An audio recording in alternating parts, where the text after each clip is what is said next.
Hi friends! Today I have a story called Desmond and the Very Mean Word. It is written by Archbishop Desmond Tutu and Douglas Carlton Abrams, and it is illustrated by A.G. Ford. Desmond and the Very Mean Word. Desmond was very proud of his new bicycle. He was the only child in the whole township who had one, and he couldn't wait to show it to Father Trevor. Father Trevor was kind and loving, and when he laughed, his eyes sparkled and his whole body shook. Father Trevor didn't care if you were rich or poor, black or white, old or young. He raised his hat and smiled at everyone he met. He especially loved the children, and would even let them play marbles on the floor of his office, where he met with the many important people who came to visit. As Desmond sped down the dirt road, he admired the bicycle's shiny black body and the white stripe on the rear fender. Oh, it was beautiful. When he turned the corner, he saw a gang of boys, and they saw him. They stepped into the road and blocked his path. He didn't dare stop.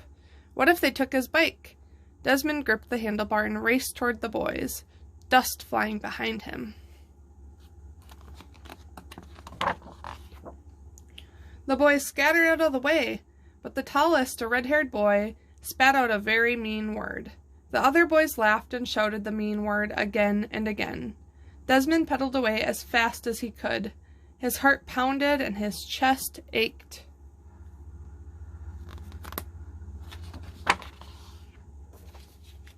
When Desmond got to Father Trevor's office, he threw down his bicycle. His teeth were clenched, and the mean word kept repeating itself over and over inside his head like echoes in a dark cave. Father Trevor looked up as Desmond burst into his office. "What's wrong?" he asked, excusing himself from a meeting. Father Trevor always knew when something was wrong. "Nothing," Desmond said. Father Trevor bent down until he was looking directly into Desmond's face. His smiling eyes always made you feel like you were the most important person in the world. "You can tell me anything." Desmond glanced down at his dusty, bare feet and finally muttered, "Some boys, they shouted a very mean word at me." "I'm sorry that happened," Father Trevor said. "They hurt your feelings, didn't they?" Desmond's shoulders relaxed a little and he nodded. "Can you forgive them?" Father Trevor asked. "No, never!"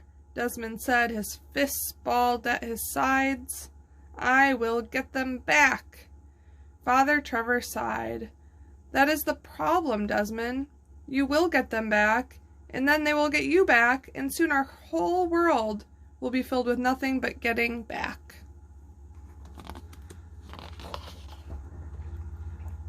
That night, Desmond lay in bed, trying to read his comic book by candlelight. Instead of the words on the page, he kept seeing the mean word written over and over again.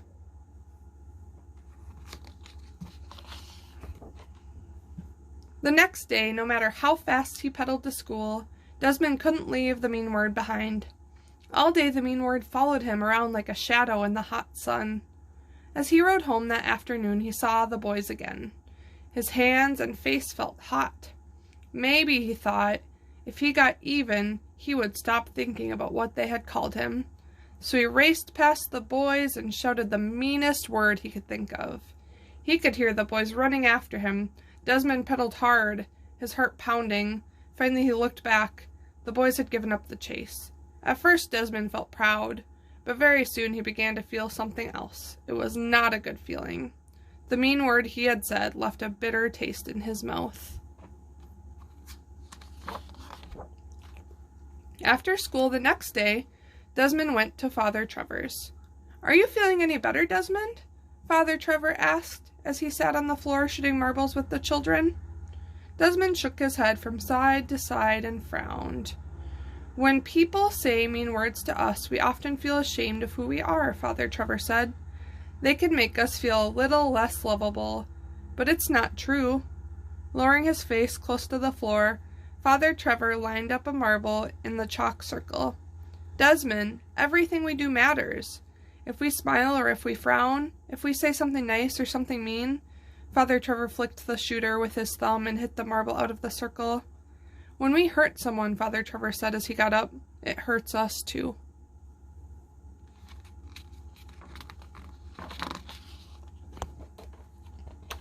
That night, Father Trevor dropped in to see Desmond's parents.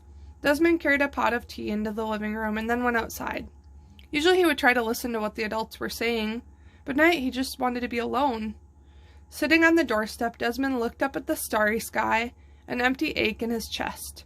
He thought he could even see the mean word written on the face of the moon. "That's a very nice bicycle you have," Father Trevor said as he sat down next to Desmond. The black paint gleamed in the moonlight. Desmond had forgotten to show his bike to Father Trevor.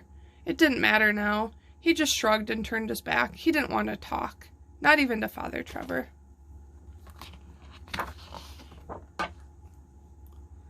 "Still thinking about the mean word?" Father Trevor asked.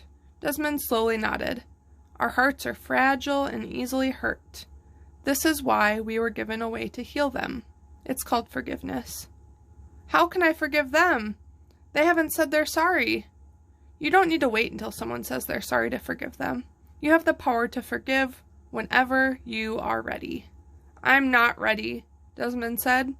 "That's fine, Desmond. Only you will know when you are." Father Trevor got up to leave. Desmond felt a lump in his throat. Father Trevor said very softly, "Let me tell you a secret, Desmond. When you forgive someone, you free yourself from what they have said or done. It's like magic." A week later, Desmond was riding his bicycle down the street when he saw the boy with red hair surrounded by two older boys. "That'll teach you," one of them said, dunking the head of the red-haired boy into a bucket of water. Seconds later, the boy managed to raise his head, his wet hair standing up like a carrot top. He looked like he was about to cry. A woman appeared at the door. "Leave your brother alone. You are as bad as your father.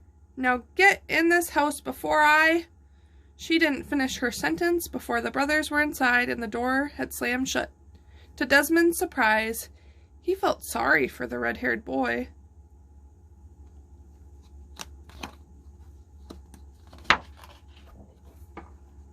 A few days later, Desmond ran into the neighborhood market to buy his father a newspaper. Out of the corner of his eye, he saw a flash of red. Turning, Desmond realized it was the red-haired boy. He was standing alone in front of the candy counter. It was filled with lollipops and delicious chocolates. Desmond wanted to say something, but what? Thinking of the mean word he had shouted at the boy, Desmond finally blurted out, "I'm sorry for what I said." The boy looked at him, speechless. Finally he stammered, Desmond didn't need the boy to say he was sorry. It would have been nice, but as Father Trevor had said, it really wasn't necessary. "I forgive you," Desmond said quietly. As soon as the words were out of his mouth, Desmond felt a little stronger and a little braver and stood up a little taller.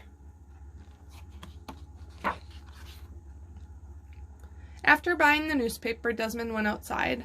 The red-haired boy was sitting on a milk crate under a shady tree. The boy stood up and moved toward him. Desmond froze.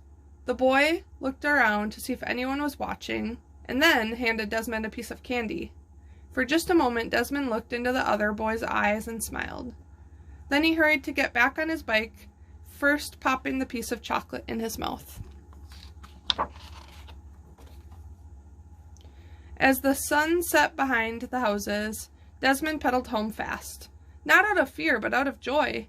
The cool wind felt good against his face. He wanted the sweet taste of chocolate on his tongue to last forever. Slowly he spread his arms out wide as if he were flying. At last Desmond knew what it felt like to be free.